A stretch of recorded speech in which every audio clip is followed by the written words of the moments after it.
Hello students, welcome to EPG Pathshala. I am Dr. Aranya Bhattacharjee from the School of Physical Sciences, Jawaharlal Nehru University. Today we are going to discuss about the module Electrons in Periodic Solids 2 under the paper Solid State Physics. So after studying this module, you shall be able to learn about the electron eigenstates and the respective eigenenergies. You will also know about the nearly free electron model and restrict to one dimension only. Learn about the energy levels in higher dimensions, learn about the degenerate energy levels in higher dimensions. Now, in the previous module, we had determined some general features of the eigenfunctions of a particle in a periodic potential. These have been derived using the periodic nature of the potential. We have set up the Schrödinger equation in the plane wave representation. This leads to a matrix from which eigenvalues and the eigenfunctions can be determined. It is clear that the realistic potential obtained in a typical crystal, the problem can only be solved numerically by employing some approximations. Now, by now some very elaborate and clever methods have been developed which solve the problem with great accuracy. However, a lot of physical insight can be gained by considering simple cases. Moreover, such simple considerations are very useful for understanding the detailed results of numerical computation. We now formally describe what we mean by the weak potential approximation. So we consider an electron in a crystal of sides n1, n2, n3 measured in the units of lattice constants. We also assume the same boundary conditions as we had been describing earlier. For simplicity, we start first with this 1D crystal, again for simplification, and the potential in this case has the form Vx is equal to summation over n minus infinity to infinity omega n b exponential iota n bx, where b is equal to 2 pi by a. And remember that omega 0, the average potential is set to 0.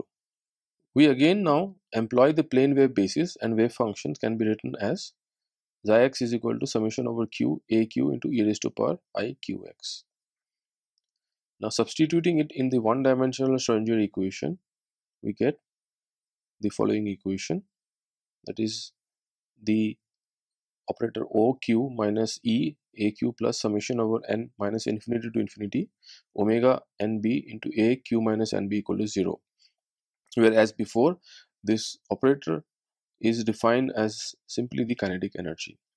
Now from this equation, we can actually now write down the eigenvalue equation in a matrix form as shown here.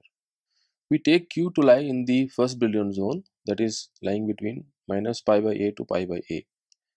Note that as it must be, the matrix is Hermitian because omega minus b is omega star nb. Setting all the potential coefficients to 0 in the matrix above yields the unperturbed eigenvalues and eigenfunctions, and these are explicitly written in the following equations. So you can see that the eigenvalue corresponding to the kinetic energy h cross square q square by 2m, then the corresponding eigenfunction is 1 by under root of L. Now remember that this is normalized e raised to power I qx. Similarly, for the eigenvalue h cross square q minus b whole square divided by 2m, we have the corresponding eigenfunction 1 by root L e raised to power I cube minus b x. Again, for the eigenvalue h cross square q plus b whole square by 2m, we have the eigenfunctions 1 by under root of L e raised to power I q plus b into x. And finally, for the eigenvalue corresponding to h cross square q minus nb whole square divided by 2m, we have the eigenfunction 1 by root L into e raised to power iota q minus n times b multiplied by x. Zero order eigenvalues in the first Brillouin zone. The first few zero order eigenvalues in the brilliant zone is shown in this figure, as you can see in this slide. Note that the higher eigenenergies are just parabolas, that is h cross square q square by 2m displaced through plus minus n times b. These are just free particles. Now why are these free particles? Simply because that it has only the kinetic energy. So these are just free particles energies plotted in the first brilliant zone as would be required for this problem. So this does not have any potential, remember that now. So as you can see from here that this eigenvalues are only simply kinetic energies. The free wave vector k is written as k is equal to q plus minus g such that q is in the first brilliant zone. Now we examine the effect of the lattice potential by the standard perturbation method by regarding the potential as weak. The first order correction to energy is En1, and this is written as that we take the expectation value of the potential with respect to the corresponding eigenfunction which n is found to be equal to 0 as omega 0 is equal to 0 as we had noted earlier. Now this means that we have to now go one order higher. The second order correction to the wave function and eigenenergy have the form as given by this expression. Now, where this MC depends on the labeling of the states as above, and the corresponding eigenvalue that you will have for the second order correction is given by this expression as shown here. Now, using the previous results as above, we first work out the energy correction to the lowest band of the state. Now, using the previous equation, immediately what we do is we get this E1 second order correction result. These corrections are quantitative and small except at the points where degeneracies happen. So in the second line we have to retain just the first two terms of the sum. Clearly terms for larger m are progressively becomes smaller. Divergence in perturbation approach. Now from these terms it is immediately seen that the perturbative correction diverges when q is equal to plus minus b by 2. These are points on the brilliant zone boundaries and also points where zero order energies are degenerate. At these points and their neighborhood, the standard perturbation theory loses meaning as the energy correction is very large, even diverge, due to the smallness, vanishing of the denominator in one term of the sum. The remedy for this problem is that we have to treat the degenerate levels on equal footing. Let us consider the situation near q equal to b divided by 2, where q minus b whole square is approximately equal to q square. The wave function e raised to power I qx and exponential I q minus bx have an equal role and cannot be regarded as a perturbation on the other. At this order, we write the determinant for just these two levels, ignoring all other levels. This should be a good approximation for q approximately equal to b by 2. Following this, the resulting matrix is written as this, as shown in this equation. This is a matrix equation, and simply remember that this is simply just two levels, ignoring all higher order levels. Now continuing again in determining the solution at q equal to b by 2, we find that the solution yields the eigenenergies and eigenfunctions to be like this. So as you can see from here that we have got now two eigen energies, E negative and E positive, and correspondingly for these two eigenenergies we have the corresponding two eigenfunctions. So we see that E minus q is simply kinetic energy at q plus the kinetic energy at q minus b divided by 2 minus under root of del by 2 whole square plus omega b whole square, and the corresponding eigenfunction is cos theta by 2 into e raised to power I qx plus plus sin theta by 2 into e raised to power I q minus bx. And the other E plus eigenenergy now is also written in the same form, as you can see, and the corresponding eigenfunction is minus sine theta by 2 e raised to power I qx plus cos theta by 2 e raised to power q minus bx. So where this small delta is written as a short form of the kinetic energy at q minus kinetic energy at q minus b. Tan theta is described here. Note that this splitting occurs for any value of the crystal potential, however small. The two states are separated by an energy gap delta, capital delta, which is equal to 2 mod of omega b at q equal to b by 2. The degeneracy at other wave vectors are similarly. Next, we consider the case when q is approximately equal to minus b by 2. Now here one needs to consider the states exponential iqx and exponential iq plus bx. The matrix involved would be given like this. Now continuing with our solution again at q equal to minus b by 2 and following the same procedure as we did for q equal to b by 2, we get the following two eigen energies, that is E of E minus and E positive. Now see the difference, that if we compare this result with the previous case, the difference comes in where you have the kinetic energy now in E minus as Q minus B and E plus as Q plus B, and this here yields the energy gap of 2 omega B at Q is equal to minus B by 2. Gap also occurs at Q equal to 0, where the free energy states with wave vectors Q plus minus B are degenerate. In a similar manner, we can calculate the gap at Q equal to 0, where the free particle states with wave vectors Q plus minus B are degenerate.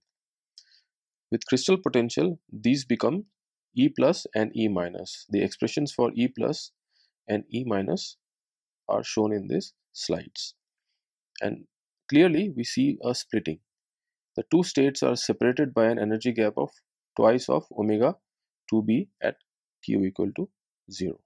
Okay, so we will conclude the results that we got in the past few slides.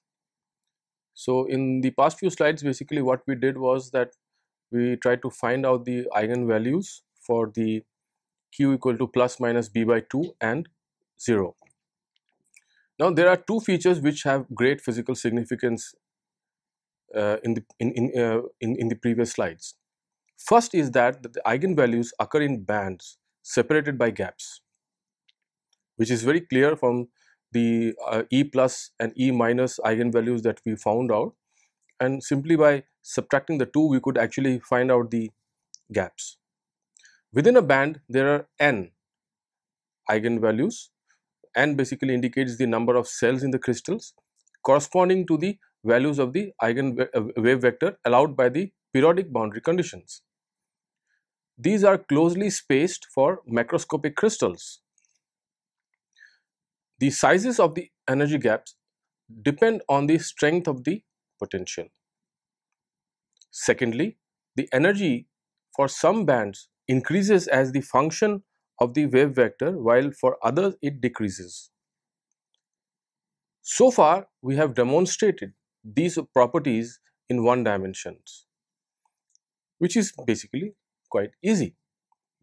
Before discussing the significance, we first establish them in higher dimensions. Energy levels in higher dimension.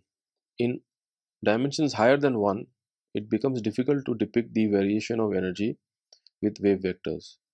Even the free particle bands, which have simple mathematical forms, are non-trivial to visualize as function of the wave vector q, simply because there are many components of all the wave vectors.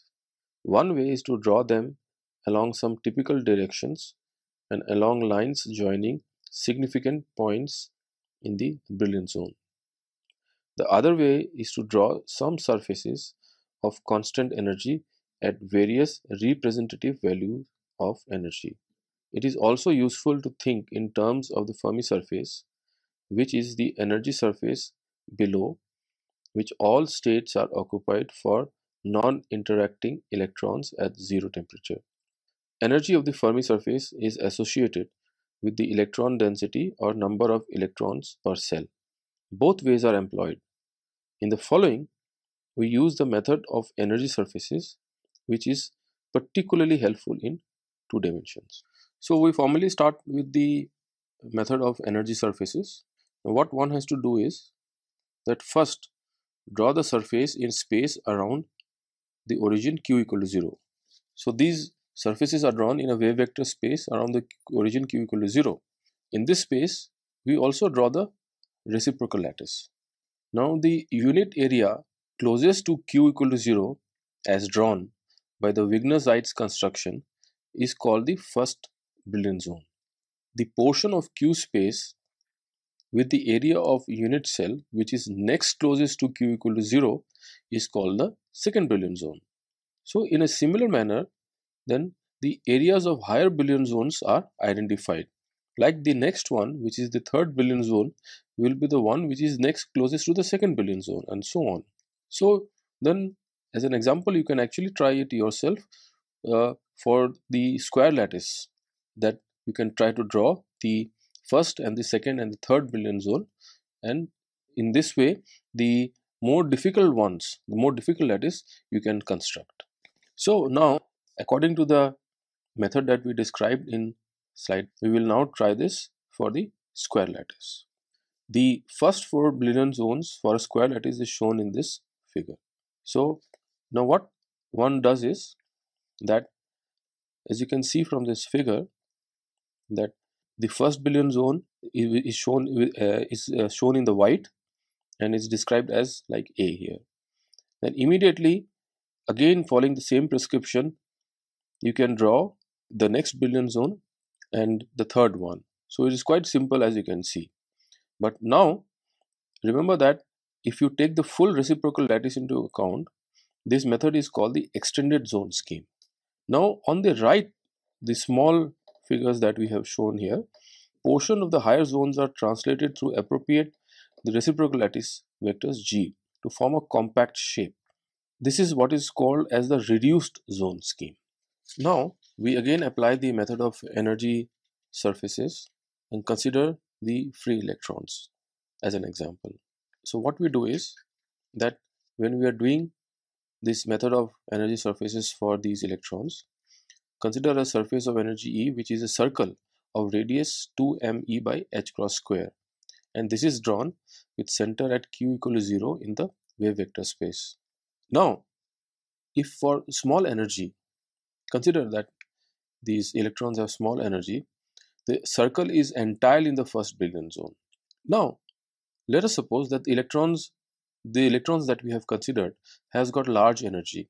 So naturally what will happen is that the radius will exceed pi by a, that is the edge of the first Brillouin zone, and this means that the states are now occupied in two zones, that is the first zone and the second one. So the states outside the first Brillouin zone belong to the band formed from the states of this kinetic energy, where G is plus minus 2 pi by a x plus minus 2 pi by a y.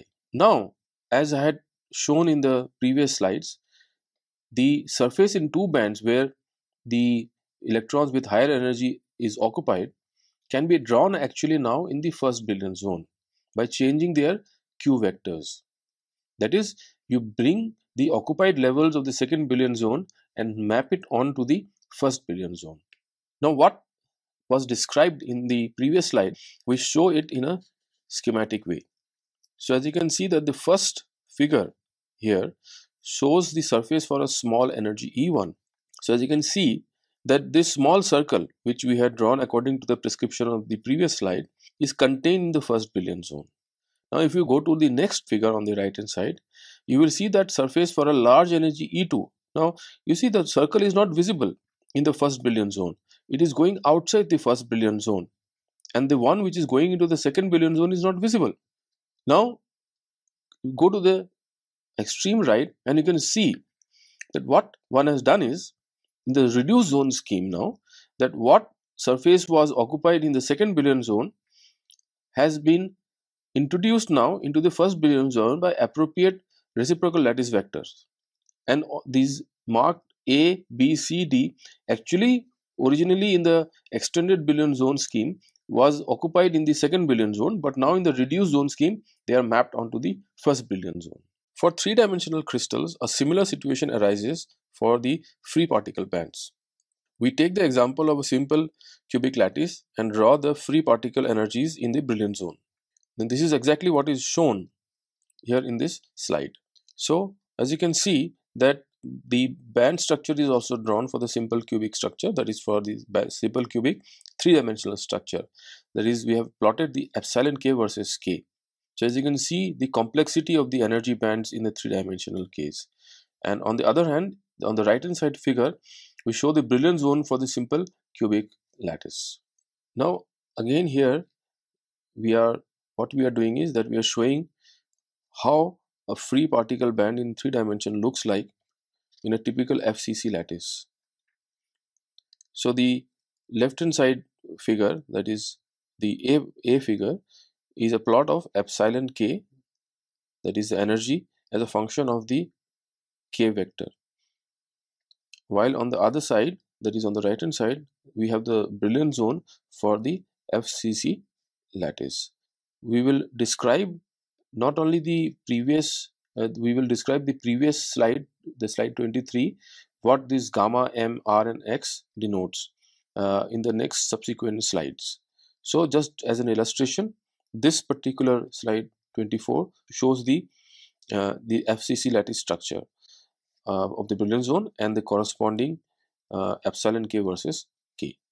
Now in this, what we do is that we try to describe in brief that how to plot the free particle energy curves in the simple cubic lattice as was shown previously. To plot these curves, the units of energy and wave vectors are taken to be h cross square pi square divided by 2m a square and pi by a respectively. The brilliant zone along with the label points was already shown previously. Now in these units, the lowest energy curves are, so like the first one that we take is the gamma x line. So the gamma x line indicates that what are the points, that the k vector is x 0 0, while the kinetic energy, that is O1 vector, is x square, where x lies between 0 and 1. Correspondingly, the xm line indicates that the k vector has components 1, y and 0, while the O1 vector is written as 1 plus y square, where again y lies between 0 and 1. Similarly, the mr line indicates the k vector as 1 1 z and the O1 vector as 1 plus z square, where again z is lying between 0 and 1. And finally, the Rx line is indicating the components of the k vector as x x x and O1 is 3x square, where as before x lies between 0 and 1. The set of next higher energy curves comes from the wave vectors with taking values 2 0 0, 0 2 0 and 0 0 2, and this will be described later. Now continuing from before, that is the next higher energy curves for the simple cubic structure is derived or found out in a similar manner as like this. That is, the first line that we have is gamma x line. So again k vectors have x 0 0. Now here note that the O1 vector is x minus 2 whole square. Similarly, the xm line has got the components of the k vector as 1y0 as before, but the O1 vector has changed as 1 plus y minus 2 whole square. The mr line has got the k vector 1 1 z, and the O1 vector is 1 plus 1 plus 1 z minus 2 whole square. And similarly and finally, the Rx line has got the k vector as x x x, and the O1 vector is x minus 2 plus x square plus x square. So this Rx line is triply degenerate, so any of the g vectors can be used. The free electron energy curves shown earlier for the FCC lattice are drawn along lines between special points in the billion zone. One can also draw the constant energy surfaces for the lattice. Now here we illustrate the constant energy surface for three different electron densities. So these are the Fermi surfaces for 3 different electron densities. For 1 electron per cell, the Fermi surface lies entirely in the first billion zone. For 2 electrons per cell, the Fermi surface lies in 2 bands. Now each portion is shown in the first billion zone. The hashed portion is the unoccupied part. For 3 electrons per cell, the Fermi surface lies in the 4th band as shown. So you can see that when one changes the electron density per cell, how the Fermi surfaces they change, that is, they change from the first to the second and second to the third billion zone. Next, we examine how the degeneracies of free particle energies occur in higher dimension and how they are split by the periodic potential. So, conditions for degeneration. What are these? This happens when the vector O as a function of Q is equal to the vector O again Q plus the reciprocal lattice vector G. Q square is Q minus G whole square and 2Q dot G is equal to G square. So these are the conditions for degeneracy. All vectors Q which lie on a plane that bisects G perpendicularly satisfy the above equations. Degeneracy occurs for vectors Q which lie on the boundaries of the first billion zone. For larger G vectors, this corresponds to surfaces of higher billion zones which may also be regarded as higher bands. For a Q vector near the billion zone boundary, states exponential I Q dot R and exponential I Q minus G dot R are nearly degenerate. We again need to work in the subspace of just these two states. Repeating the same analysis as given above yields the following eigenvalues.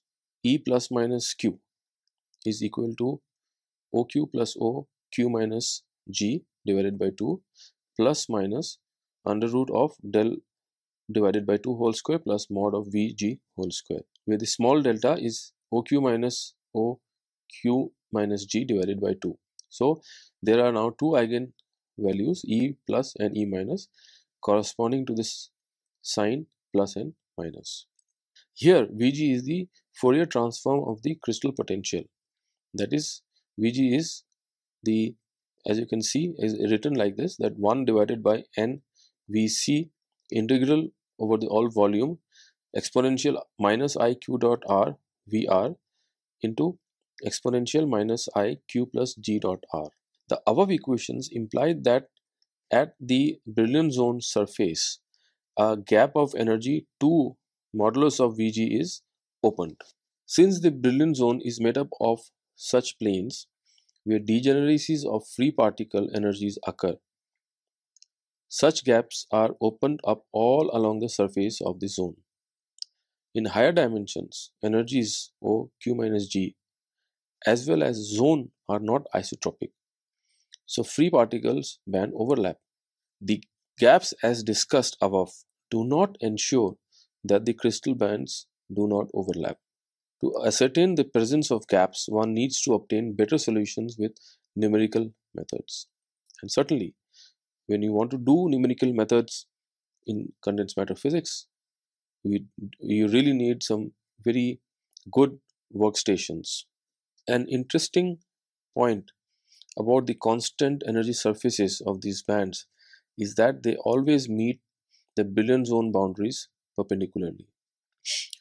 To see this, we set Q equal to G by 2 plus K and get the following eigenvalues, that is E plus minus Q. So as you can see that E plus minus Q is simply h cross square divided by 2m in brackets the vector G square, that is the reciprocal lattice vector, divided by 2 plus K square plus minus under root of in brackets h cross square G dot K divided by 2m whole square plus mod of Vg whole square. So where we have resolved K in components parallel and perpendicular to G. So in this, right in the next expression, like after this what I have said, you can see that we can now resolve it K value, the K vector, in components parallel and perpendicular to G. Now note that the derivative of the two eigen values E plus minus with respect to K parallel is 0 at K parallel equal to 0. which corresponds to points on the billion zone boundary. This implies that the constant energy surface does not vary in first order as we move perpendicular to the brilliant zone boundary. Note that this result has been derived in the weak potential approximation and need not be true for the true band energies. There are points where more than two Bragg planes meet, like corners of billion zone where two or more planes meet. For wave vectors in the neighborhood of such points, more than two states are nearly degenerate. We now consider the shape of a constant energy surface with more realistic behavior than the brilliant zone boundaries. A square or a cube lattice are easier to consider at first. We again fill levels with electrons and think of Fermi surface whose energy rises with filling. When the Fermi energy is below E1, the entire surface is within the first billion zone. As the Fermi energy increases a little beyond E1, we note that the value of K should increase. But at the billion zone, K parallel cannot increase and K perpendicular is given by this expression that K perpendicular square is equal to 2m into EF minus E1 divided by H cross square. Thus, the surface is intercepted by each brilliant zone, that is for a cubic lattice, forming a circle of radius K perpendicular. As the Fermi energy, that is EF, increases beyond E1 plus twice Vg, mod of Vg, the energy gap is crossed and the surface extends to the upper band. This is exactly what is shown in this figure. For the surface in the upper band, the intercept on the brilliant zone is again a circle of radius K perpendicular with K perpendicular square as 2m into EF minus E1 minus 2 mod of Vg whole brackets closed divided by H cross square. Another feature of higher dimension is that there are points where more than two Bragg planes meet, like corners of brilliant zone where two or more planes meet. For wave vectors in the neighborhood of such points, more than two states are nearly degenerate. Now, the above calculations would require working with a Hamiltonian matrix in the space of at least these states.